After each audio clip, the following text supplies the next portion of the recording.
नमस्कार दोस्तों, स्वागत है आपका एक बार फिर से हमारे चैनल सनातन लोक एसएल पर। जय श्री राम। कैसे हैं आप सब दोस्तों, आत्मा के आकार और रंग रूप के विषय में आपने भी कई कहानियों में विभिन्न तरह की बातें सुनी होंगी। वास्तव में आत्मा शरीर को छोड़कर बाहर कैसे निकलती है और आत्मा के निकलने के बाद शरीर में क्या बदलाव होता है, हमारे धर्म ग्रंथों में बहुत पहले ही बता दिया गया था, जिसे अब विज्ञान भी सही साबित कर रहा है। आत्मा कैसे दिखती है, उसका आकार क्या होता है, क्या वह इंसान के चेहरे की तरह ही दिखती है या उसकी आकृति अलग होती है। यह कुछ ऐसे सवाल हैं जो अक्सर एक जिज्ञासु मस्तिष्क में उठते रहते हैं। आपने भी कभी न कभी अपनी आंखों के सामने किसी की मृत्यु देखी होगी। मरणासन्न व्यक्ति के पास खड़े लोग उसकी मृत्यु होते हुए तो देख पाते हैं, लेकिन कैसे और कहां से प्राण शरीर को छोड़कर बाहर निकलता है, यह लोग देख नहीं पाते। शायद ही आपने कभी ये जानने की कोशिश की होगी कि आखिरकार ये प्राण अर्थात आत्मा शरीर से बाहर कैसे निकलती है। आज की वीडियो में इसी विषय पर बात करेंगे।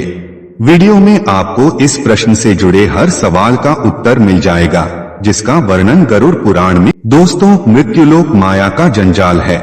यहाँ पर जो भी व्यक्ति जन्म लेता है, माया से वशीभूत होकर अपने आंख के सामने प्रत्यक्ष प्रमाण होते हुए भी बुद्धि का सही प्रयोग नहीं कर पाता। मृत्यु मनुष्य के जीवन का वो कड़वा सच है जिसे बड़े से बड़ा ज्ञानी भी स्वीकार नहीं करना चाहता, जबकि यह सर्वविदित है कि एक दिन सभी को इस लोक को छोड़कर जाना होगा, और जो मनुष्य इस सच को स्वीकार कर परमात्मा के मार्ग पर बढ़ जाता है, उसका उद्धार होता है। आइए अब बिना देर किए हुए जानते हैं कि आत्मा शरीर से कैसे बाहर निकलती है और इसके पीछे की प्रक्रिया क्या है। गरुड़ पुराण के 9वें अध्याय में वैकुंठपति श्री नारायण ने इसका विस्तार से वर्णन किया है। मनुष्य के शरीर में 9 द्वार बताए गए हैं। आत्मा इनमें से किसी भी द्वार के रास्ते शरीर छोड़ती है। यह 9 द्वार हैं: व्यक्ति का मुंह, दोनों आंखों के छिद्र, दोनों कान के छिद्र, दोनों नाक के छिद्र, गुदा द्वार और मूत्र द्वार। व्यक्ति की आत्मा इनमें से किसी भी द्वार से निकल सकती है। यह व्यक्ति के कर्म निर्धारित करते हैं कि आत्मा किस द्वार से शरीर को छोड़ेगी। दोस्तों, पुण्य आत्मा के प्राण शरीर के ऊपरी द्वार से निकलते हैं। ऊपरी द्वार का अर्थ है व्यक्ति का मुंह, दोनों आंख, दोनों नाक और दोनों कान। ये 7 ऐसे द्वार बताए गए हैं जिनमें से किसी एक द्वार से पुण्य आत्मा के प्राण शरीर छोड़ते हैं, जबकि सिद्ध योगियों और ऋषि मुनियों के प्राण सर के ऊपरी हिस्से अर्थात तालू से निकलते हैं। आत्मा के शरीर छोड़ने से पहले व्यक्ति की प्राणवायु अपान वायु से अलग हो जाती है और धीरे धीरे यही प्राणवायु पूरे शरीर से प्राण को खींचकर किसी एक स्थान पर स्थापित हो जाती है। यदि आपने कभी ध्यान दिया हो तो मरते हुए व्यक्ति के सबसे पहले पैर ठंडे पड़ते हैं, उसके बाद घुटने के नीचे का हिस्सा। ऐसा करते करते उस व्यक्ति का पूरा शरीर ठंडा पड़ने लगता है, जैसे ऊर्जा सिमट रही हो, और अंततः उसकी संपूर्ण चेतना सिमटकर एक चक्र पर आकर एकत्र हो जाती है। मनुष्य के शरीर में 7 चक्र होते हैं। अपने पूरे जीवन काल में व्यक्ति जिस चक्र से संबंधित कार्य ज्यादा करता है, अंत में उसी चक्र पर प्राण ऊर्जा केंद्रित हो जाती है। जैसे कि ध्यान की ऊर्जा मुख्य रूप से तालुरंध्र अर्थात सहस्रार चक्र से निकलती है। इसके विपरीत जो लोग अपनी पूरी जिंदगी ध्यान से दूर रहे हैं और जिन्होंने अपना संपूर्ण जीवन खान पान और सांसारिक भोग में ही बिता दिया हो, ऐसे व्यक्तियों की प्राण ऊर्जा पूरे शरीर से खत्म होकर मणिपुर चक्र पर केंद्रित हो जाती है। वहीं ऐसे मनुष्य जिन्होंने अपने पूरे जीवन में केवल संभोग के बारे में ही सोचा है और ऐसी ही क्रियाओं में लिप्त रहे हैं, ऐसे मनुष्य की ऊर्जा मूलाधार चक्र पर केंद्रित होकर अंत में शरीर के निचले द्वार से बाहर निकलती है। इसी के साथ जिन मनुष्यों को संपूर्ण जीवन ज्ञान के इर्द गिर्द बीता हो, ऐसे मनुष्यों की ऊर्जा कंठ चक्र अर्थात विशुद्ध चक्र पर केंद्रित हो जाती है और अंत में शरीर के ऊपरी द्वार से निकलती है। जो मनुष्य अंतिम समय में अपने इष्ट या गुरु को याद करते हुए शरीर छोड़ते हैं, उनकी प्राण ऊर्जा आंखों से निकलती है। ऐसे मनुष्य जिनकी ऊर्जा सहस्त्रार चक्र से निकलती है बहुत ही भाग्यशाली होते हैं, क्योंकि शरीर त्यागने का सबसे सर्वोत्तम मार्ग सहस्त्रार चक्र से निकलने वाली आत्मा को सीधे मोक्ष की प्राप्ति होती है। दोस्तों, प्राण निकलने के संदर्भ में और भी बहुत सी बातों का वर्णन गरुड़ पुराण में मिलता है, जिसके अनुसार प्राण त्यागने के समय मनुष्य को अन्न और जल का त्याग करना चाहिए और यदि संभव हो तो उसे आतुर संन्यास लेना चाहिए। आतुर संन्यास का अर्थ है एक ऐसा संन्यास जो सांसारिक जीवन से विरक्ति होने पर मानसिक रूप से तत्क्षण लिया जाता है।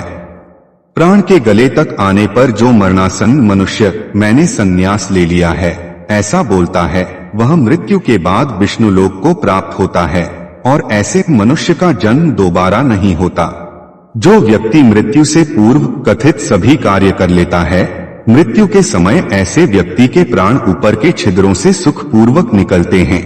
साथ ही योगियों के संदर्भ में गरुड़ पुराण में बताया गया है कि योगियों के प्राण तालु रंध्र से निकलते हैं। गरुड़ पुराण में शरीर से ईश्वर रूपी प्राण वायु के निकलने के बाद उस शरीर की तुलना एक ऐसे वृक्ष से की है जिसका आधार न होने के कारण वह गिर गया हो। गरुड़ पुराण में यह स्पष्ट लिखा है कि प्राण से मुक्त होने के बाद शरीर तुरंत ही चेष्टा शून्य, घृणित, दुर्गंधयुक्त, स्पर्श न करने योग्य और सभी के लिए निंदित हो जाता है। मृत शरीर की 3 अवस्थाएं होती हैं, कीड़ा, विष्ठा और भस्म। इसे आप ऐसे समझ सकते हैं, मृत शरीर में कीड़े पड़ते हैं, वह मल के समान दुर्गंधयुक्त हो जाता है और अंतः चिता में जलकर भस्म हो जाता है। इसलिए क्षण भर में नष्ट होने वाले इस शरीर पर गर्व करना अनुचित है। मृत्यु के बाद पंचभूतों से निर्मित इस शरीर का पृथ्वी तत्व पृथ्वी में, जल तत्व जल में और बाकी तीनों तत्व वायु, अग्नि, अंतरिक्ष टूटकर विलय हो जाते हैं। परंतु सभी प्राणियों के शरीर में स्थित सर्वव्यापी शिव स्वरूप और जगत साक्षी आत्मा ही एकमात्र ऐसी है जो कि अजर अमर है, जिसका कोई अंत नहीं है, जो एक शरीर को त्याग कर दूसरे शरीर में प्रवेश कर लेती है। मृत व्यक्ति के शरीर से निकली आत्मा नए शरीर में प्रवेश करती है। गरुड़ पुराण में इस तथ्य को कुछ इस प्रकार समझाया गया है, जैसे एक घर के जल जाने पर उसमें रहने वाला व्यक्ति जाकर दूसरे नए घर में रहने लगता है, उसी प्रकार आत्मा भी पुराना शरीर छोड़कर नया शरीर ग्रहण कर लेती है।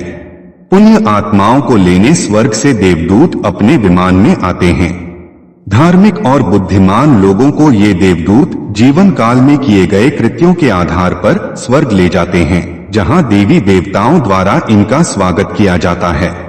गरुड़ पुराण में इसके अतिरिक्त कुछ विशेष परिस्थितियों का भी वर्णन किया गया है, जिसके अनुसार वे व्यक्ति जिनकी मौत अचानक या हिंसात्मक तरीके से होती है, उनकी आत्मा अलग तरीके से शरीर छोड़ती है। ऐसे व्यक्ति जिनकी मृत्यु लंबी बीमारी के बाद होती है, उनके शरीर की ऊर्जा का क्षय बहुत कम हुआ होता है। इसी कारण ऐसी आत्माएं शरीर छोड़ते समय काफी दुविधा में होती है। इसलिए ऐसी आत्मा का किसी भी अंग से निकलना वर्जित नहीं बताया गया है। तो दर्शकों, उम्मीद करता हूं कि आपको हमारी ये वीडियो पसंद आई होगी, और पसंद आई हो तो ज्यादा से ज्यादा लाइक और शेयर करें। साथ ही ऐसे ही और धार्मिक कथाओं के लिए सनातन लोक SL अभी सब्सक्राइब कर लें। आज के लिए इतना ही। आपका बहुत बहुत धन्यवाद।